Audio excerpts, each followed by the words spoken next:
Welcome to the Vlogz Automotive Podcast, episode 33. In today's podcast, I talk about Tesla's Tease 3 new EVs, including a compact car with a 53 kilowatt hour LFP pack. The original Dodge Viper's headlights came from a rejected BMW Z1 Design. Biden to announce toughest vehicle emission rules this week. The first U.S.-built offshore wind service ship reaches a milestone. Stellantis pressed by Illinois to revive Belvidere plant for Ram EV, and Lightning EMOTORS announces production for the first quarter of 2023. If this is your first time here, thanks for clicking that play button. I'm Mario Gear, and I've been involved in the automotive industry for well over 15 years. And I'm sharing my enthusiasm for all things automotive with you. Let's begin.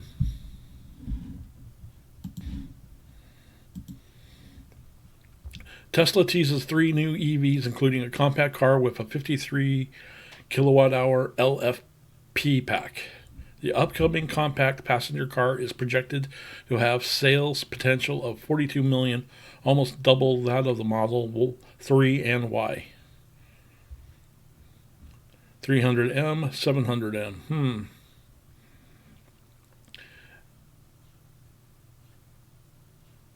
After dissecting much of last month's Investor Day presentation to its master plan, Part 3, Tesla has put its long-term strategy on paper, revealing interesting details in the process. The document shared by the EV maker on its website is quite technical, as it outlines the assumptions, sources, and calculations behind the Master Plan Part 3 presentation on March 1st. While dedicated to the company's battery strategy and sustainability, the document does include some exciting tidbits of information regarding future products. Perhaps the most newsworthy is the fact Tesla has teased 3 new vehicles in the Batteries for Transportation chapter. More specifically, the automaker has mentioned a vehicle in the compact segment, most likely the so-called $25,000 entry-level car, an entry in the commercial and passenger van segment, and a bus. In a table included in the document, Tesla reveals details about battery capacities and chemistry for each of its current and future vehicles, including the 3 mentioned above.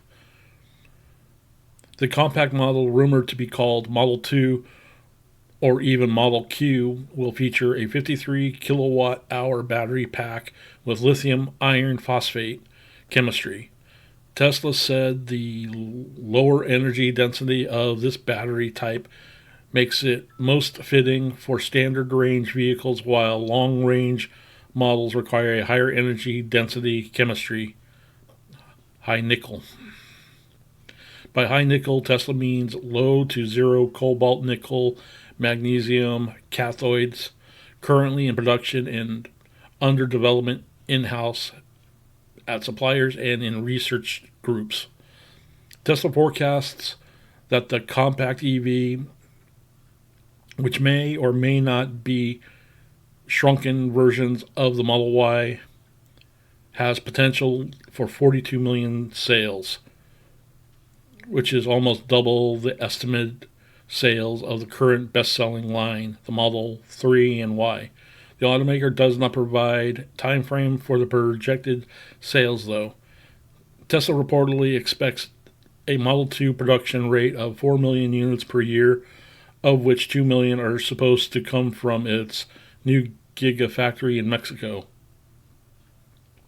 with Giga Berlin and Giga Shanghai splitting evenly the remaining 2 million.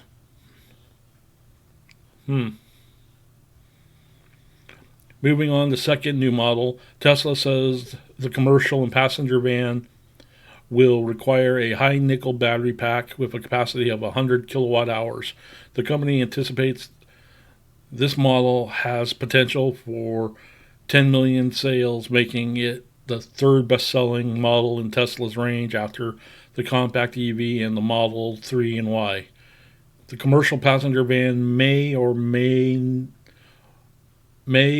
not be the robo-taxi Tesla had mentioned so many times in the past, or at least the base on which the robo-taxi will be built. Finally, Tesla Master Plan Part 3 mentions a bus that will feature a 300 kilowatt hour LFP battery pack. The company reckons this product has potential for 1 million sales. Another interesting takeaway is the battery capacity listed for the Cybertruck, 100 kilowatt with a high nickel chemistry. That clearly isn't big enough to enable a driving range of 500 miles. But given how many times Tesla has changed its mind about the Cybertruck so far, we wouldn't say a 100 kilowatt hour pack is set in stone. Of course, there's also the possibility of a battery pack listed above are simply the smallest ones available on each model. So there we go. Links to this article will be in the show notes, so be sure to check it out. Let's move on to our next story. The original Dodge Viper headlights came from a rejected BMW Z1 design. BMW conned GE into building headlights it decided not to use, according to Viper chief engineer Roy Soberg. I cannot tell you why the simple act of car sharing headlights and taillights is so fascinating, but boy do we have a doozy of a lighting related tale to share today. It comes courtesy of Roy Soberg, the chief engineer of the original Dodge Viper, who relayed some previously unknown tidbits about the Roadster's design to YouTuber Four Eyes. The Viper had always had an unmistakable and unique scowl, which is why it's surprising to learn that those slender arrays were not intentionally intended for the spiritual successor to the Shelby Cobra.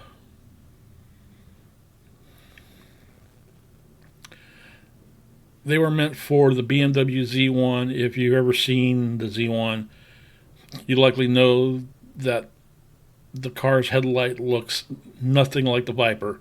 That's because BMW conned GE, in Soberg's words, into manufacturing them with no investment from the German automaker itself. Then BMW changed its mind and opted for a more rectangular look, leaving the supplier holding the bag. Here's how the chief engineer explained it to Four Eyes. That was thanks to BMW. Those headlights came from the BMW, their Z1, which never made it to the United States. Those were their headlights, and they had conned GE into building those headlights at GE's cost, not at BMW's cost. So when they didn't like it and walked away from the program, GE was stuck with this tooling and headlight design with the bubble. Now the bubble, as Viper aficionados may know, is this weird fluid-filled protrusion between the projector and turn signal that looks like a vial of a spirit level. Sober says it was used for alignment purposes at the factory. He continues. So I get the whole headlight system free. Normally $2.5 million plus another $1 million of development. So I got a developed design that we were able to fit on the Viper, designed from the Gen 1 and Gen 2, and it came with the bubble. So I said, well, maybe the bubble's silly, we'll remove it. Manufacturing wanted $1.50 for each headlight to remove the bubble. I said, screw that, leave the bubble on.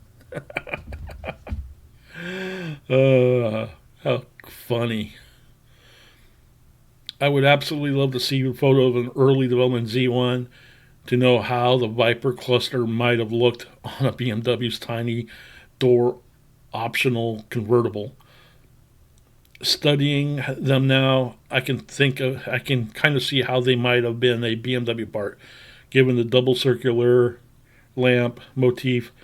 Designer Tom Gale did great, a masterful job of shaping the Viper's face around those units that you'd never guess they weren't built for. The V10 powered two-seater from day one. And so there will be a link to this article, and you can also check out, I guess in the article there'll be a link to the video talking entirely about the whole process, and a few other little tidbits about why the Dodge Viper didn't come with cup holders. And hint, it was a deliberate decision straight from CEO Lee Iacocca. So I wonder why Lee Iacocca had against cup holders. Yeah, so that's an interesting little tidbit. Yeah, what do you think? Comment down below.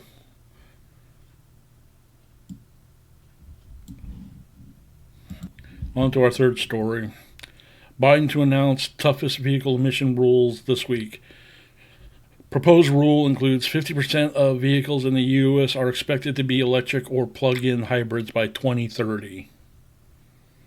The Biden administration, along with guidance from the Environmental Protection Agency, will propose the toughest rules ever implemented on vehicle emissions in the U.S. These regulations would put the country on par with other nations who have already pledged aggressive timelines to significantly reduce emissions within the next decade.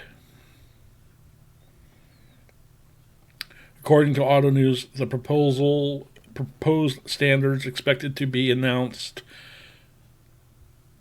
on Wednesday, April 12th, would include regulating the tailpipe emissions of carbon dioxide, or CO2, nitrogen oxide, and other pollutants from vehicles manufactured for model years 2027 through 2032.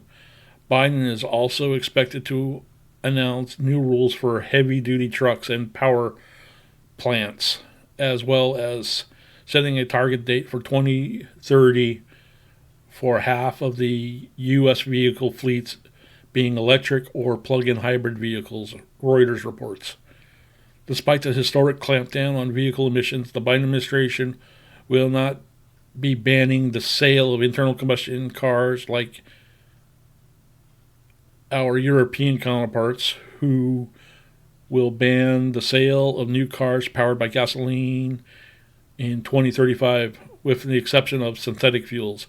California wants to implement its own sales ban by 2030, but the state still needs the federal government approval and has yet to file a formal request.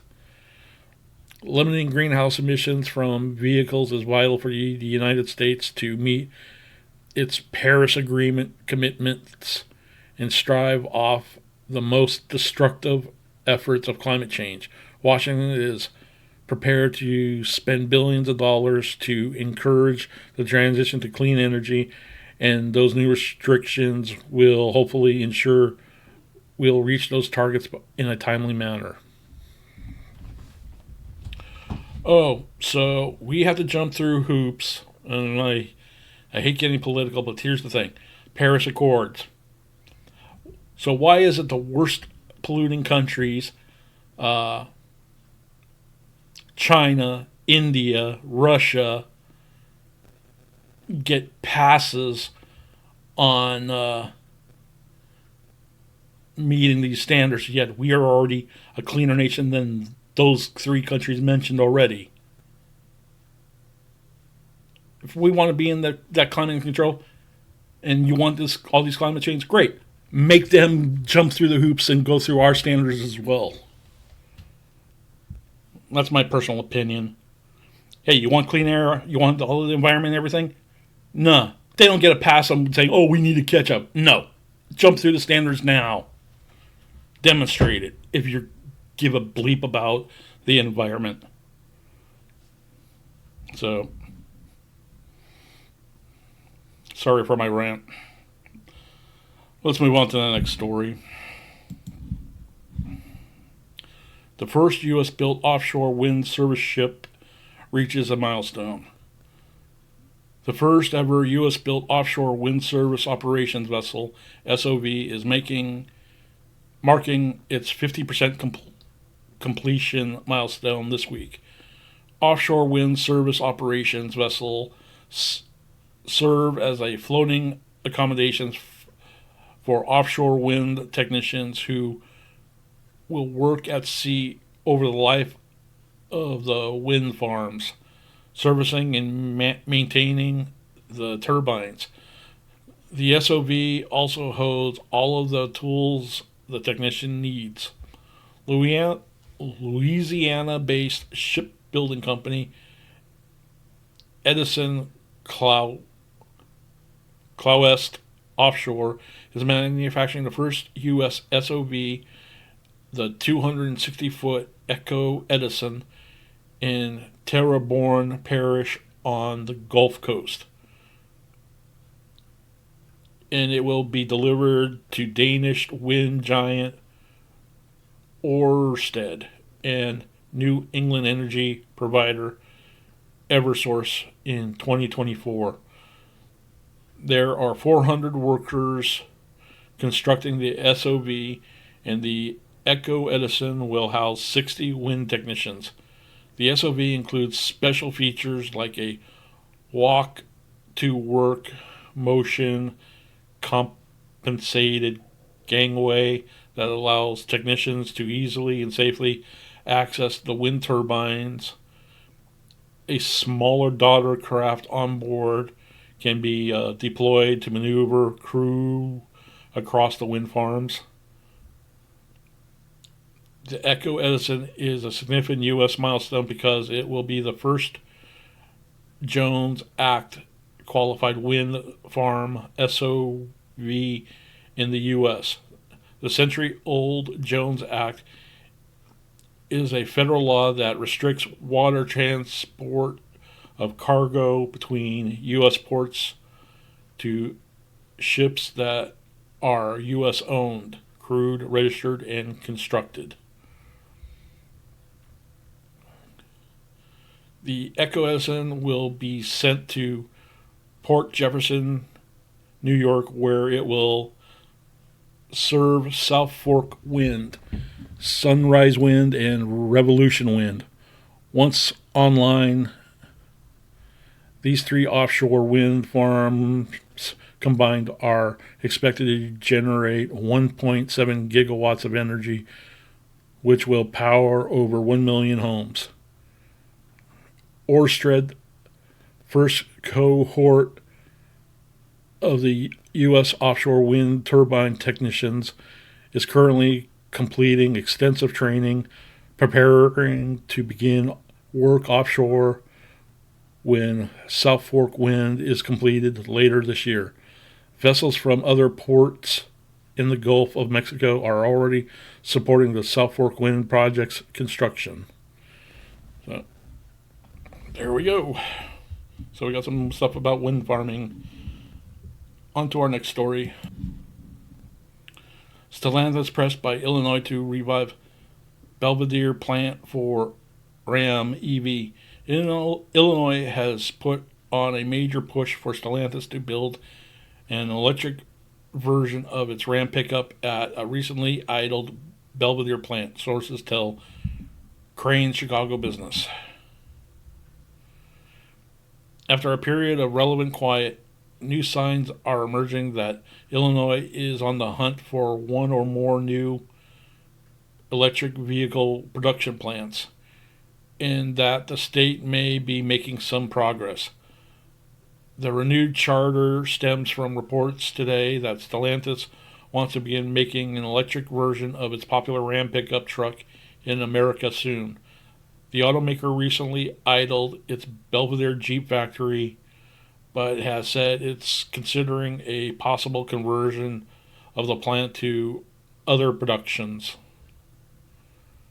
A Detroit paper said today Stellantis news meant speculations immediately turned to the company's plant in Sterling Heights, Michigan, but Illinois and Belvidere also are competing. Multiple independent sources with first-hand knowledge report Illinois has put on a major push for the facility, with talks intensifying and near daily communications among officials here and in Stellantis. In Illinois' prospects are said to have been improved by General Assembly approval in January of a major new incentive package for EV producers and part makers. Included was the creation of a $400 million deal closing fund that gives Governor J.P. Pritzker wide discretion in putting extra cash on the table to lure manufacturers. Michigan's recent decision to repeal its right to work law also may be a plus because it equalizes the field between the two states on labor law, and officials in Boone County, where Belvidere is located, has signaled a willingness to consider property tax rebates, sources report. Stellantis has not given details on exactly what the new Ram factory will entail, but CEO Carlos Tavares told reporters at the New York Auto Show that the company wants to build its 2025 Ram model in the U.S. Insiders say Illinois is also in the running for another major EV facility, but details of that are not yet available. So it looks like Illinois is pushing hard to get some manufacturing plants established in their state. So comment down below if you're from Illinois and you are part of the auto industry or auto manufacturing industry. Yeah, let's hear what you got to say. And our last story for the day. Lightning EMOTORS announces production for the first quarter of 2023. Loveland, Colorado. Lightning EMOTORS, Inc., a leading provider of zero-emission, medium-duty commercial vehicles and electric vehicle technology for fleet, today announced that it produced 53 units consisting of vehicles and powertrains in the first quarter of 2023. We entered the first quarter with significant finished goods inventory, reducing our production requirements for the quarter. We expect our production to increase as we respond to demand for our new ZEV4 platform and see the anticipated impact of the new incentives on customers' demand for our products, said Tim Reiser, CEO and co-founder. About Lightning Motors. Lightning eMotors has been providing specialized and sustainable fleet solutions since 2009, deploying complete zero-emission vehicle solutions for commercial fleets since 2018, including cargo and passenger vans, ambulances, shuttle buses, Type A school buses, work trucks, city buses, and motor coaches. The Lightning eMotor team designs, engineers, customizes, and manufactures zero-emission vehicles to support the wide array of fleet customer needs with a full suite of controlled software, telematics, analytics, and charging solutions to simplify the buying and ownership experience and maximizing uptime and energy efficiency. To learn more, visit their website at lightningemotors.com. So, yep, there we go. Links to this article will be in the show notes down below.